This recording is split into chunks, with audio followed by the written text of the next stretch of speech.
Hello everyone and welcome. Today we're going to talk about an intensely discussed topic, namely how to care for your iPhone's battery, or pretty much any phone's battery for that matter, in order to keep its health as good as possible for as long as possible so you don't need to change it that soon. We're going to look into the simplest, most straightforward ways in order to achieve this, and we're going to do that right after the intro.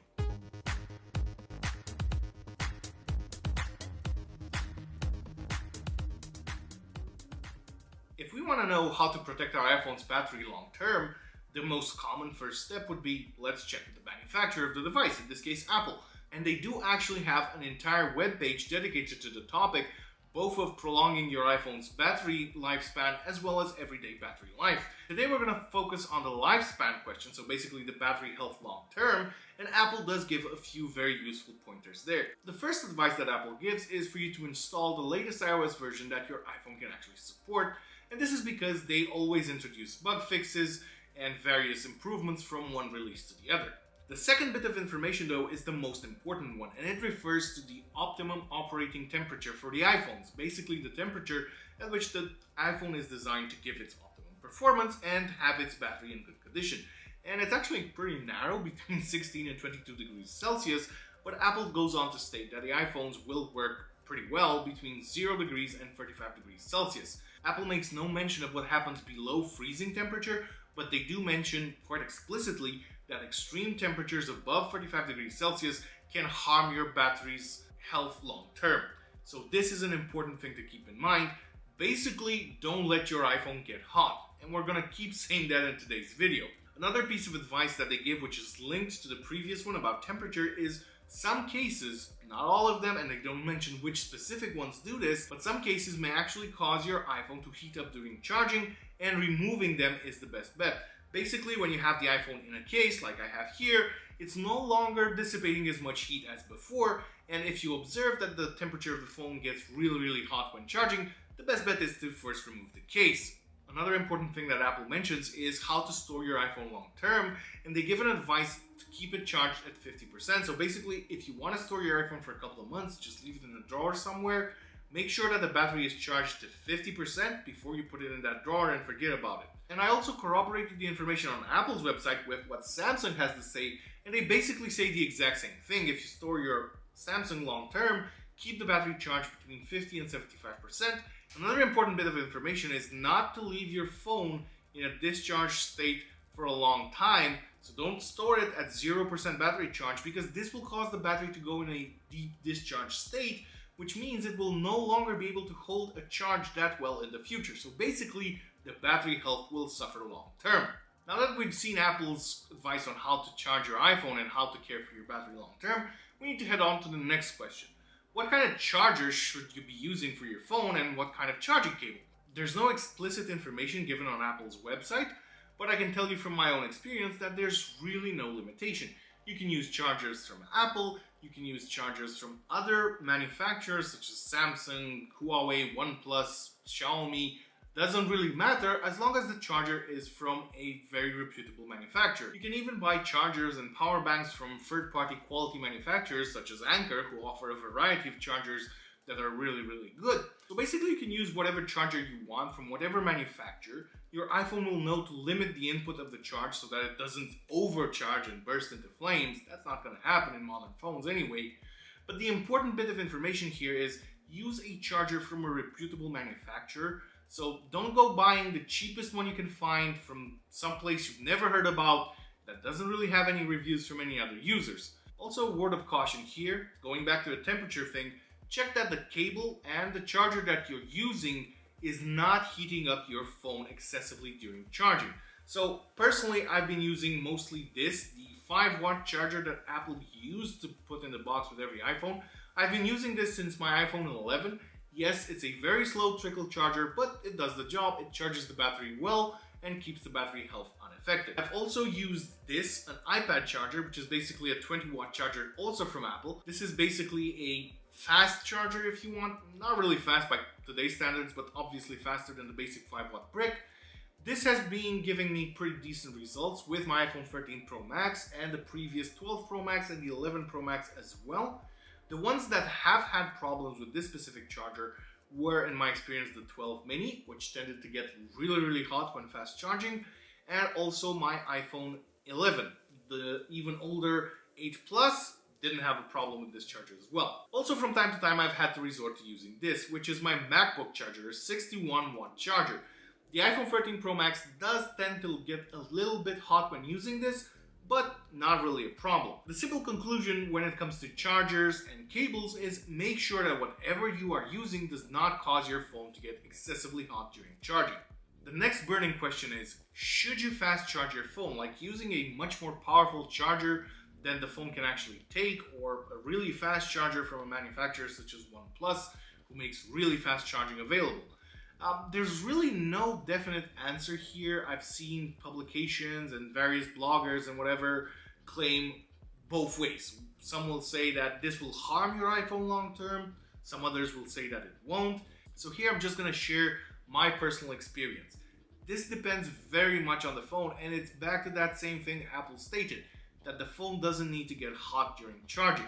As I previously stated, my 13 Pro Max doesn't really get hot when charging with a fast charger, but my previous 12 mini, which I used for an entire year almost, did get exceedingly hot when fast charging. And actually, I charged that thing for an entire month only using this, the 20-watt faster charger from Apple, and that thing lost 5% battery health in just 1 month. I don't say that fast charging alone can degrade your battery life, but I would use it sparingly, and I have been using it sparingly. And for instance, my 13 Pro Max, which I've already owned for 3 months at this point, still has 100% battery charge. So yeah, fast charging is good, but just don't overuse it. What can we say about wireless charging? Well, it's pretty much the same as before, but in my experience, I've seen that wireless charging has had an adverse effect on pretty much a lot of my phones over time. So the iPhone 11 got really hot when fast charging. The iPhone 11 Pro Max also kind of got hot in my experience. The 12 mini got hot as well, that one exceedingly so. I would say with the 12 mini it's because it had a very small body, so it couldn't really dissipate as much heat. And my current 13 Pro Max does get a little bit warm, and the 12 Pro Max did as well. So I kind of tend to avoid wireless charging that often, even though it's very convenient, it's very easy to use. I would say use it sparingly also, don't overuse it. And again, the same advice applies. If it heats up your phone, just don't use it. Okay, moving on, let's talk about charging habits, namely how you should charge your phone every single day. Should you leave it to discharge to 0% and then recharge it all the way back to 100%? Actually, no. You're actually going to be damaging your battery long term. I think Samsung are the ones who mentioned this on their website, if I'm not mistaken. So if you let your phone drop under 20% charge frequently, this will affect the battery health pretty much long term. So it will degrade the battery health slowly but surely. So avoid letting your phone discharge a lot and avoid keeping it in a discharge state for a long time. Also, when charging, you don't really need to charge it to 100% all of the time. In fact, the happy medium for phones is somewhere between 20 and 80%. Around the 50% charge state is the best charge state for a lithium-ion battery. Another important question here is, should you charge your phone overnight, or is it a problem if you leave it plugged in? Well, smartphones have gotten exceedingly better at handling overnight charging over the years. Apple themselves have an optimized battery charging option in iOS for every iPhone, which basically states the following: it will keep the phone topped up at 80% and will only charge to 100% when you actually need it. So if you leave your phone overnight, it will initially charge to 80%, maintain that charge, and then in the morning, just prior to you waking up, it will start charging again so that it charges all the way up to 100. So this is going to be my opinion, okay, the next statement. I've not seen it mentioned officially anywhere, but I would personally not leave your phone to charge overnight every single day unless you absolutely need it. I personally don't do this. I only charge my 13 Pro Max when I absolutely need it in the morning. Otherwise, I trickle charge it throughout the day, and that's that. Also, it's very good to remember that no matter what you do, unfortunately, batteries are consumables. That's the current battery technology we have, and lithium-ion batteries will degrade over time regardless of how much care you take for them. So what should you do when that battery health drops below 80%, the 80% threshold that Apple says is needed to maintain peak iPhone performance. So I would say the simple advice here is go for a quality battery, either from Apple or from a certified reseller or a certified manufacturer. Anyway, don't go for the cheapest option available. You don't know if a battery is being built properly, if it's built up to spec, so you really need to go with one that matches Apple's specification, or an Apple battery if you can. The reality is prices have been dropping, and changing your battery on your iPhone is not really that expensive anymore, and you should really get a quality one. I would stay away from secondhand used batteries as well, because again, you don't know what kind of health they have left, so you may end up saving a few bucks when you're purchasing a used battery, but long term you may end up spending more money sooner to get that one replaced.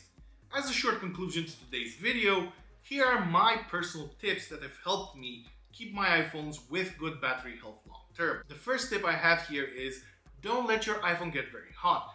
Don't game on it excessively. If you feel it getting hot while gaming, leave it aside a little bit, let it cool down. To the charging habits, I don't let it drop under 20% charge unless I can't help it. I'm not near a charger anywhere. I don't charge it to 100% unless I really need to. For the charger, I mostly use the 5-watt trickle charger. I know it's slow, but it doesn't cause me any grief. It doesn't cause the battery to heat up, and it doesn't cause its health to degrade long term. I use fast charging sparingly and wireless charging even rarer than that. I don't charge my phone overnight unless I really need to, and critically, while it's charging, I refrain from using it, especially for instance gaming. So if your phone is charging and you're gaming on it, you're gonna put a lot of heat into the system. You have first the heat from the charging, and then the heat that the CPU and the GPU are giving off because they're doing intense tasks. So be very careful when doing that. Also, if you game a lot on your iPhone, I've not used these, but I've seen a bunch of accessories like external coolers and stuff that you can mount on the iPhone. Perhaps take a look at those. Whatever you do, it's important for you to remember not to let your iPhone get exceedingly hot. So don't leave it out in the sun for long. Don't keep it on your car's dashboard if it's sunny outside, if it's really hot. Basically, take care of it and it will take care of you long term. Hopefully you found today's video useful. If you did, consider giving it a thumbs up and subbing to the channel and turning on that bell notification so that you don't miss out on any of my future videos. Thanks for watching, and I'll see you next time.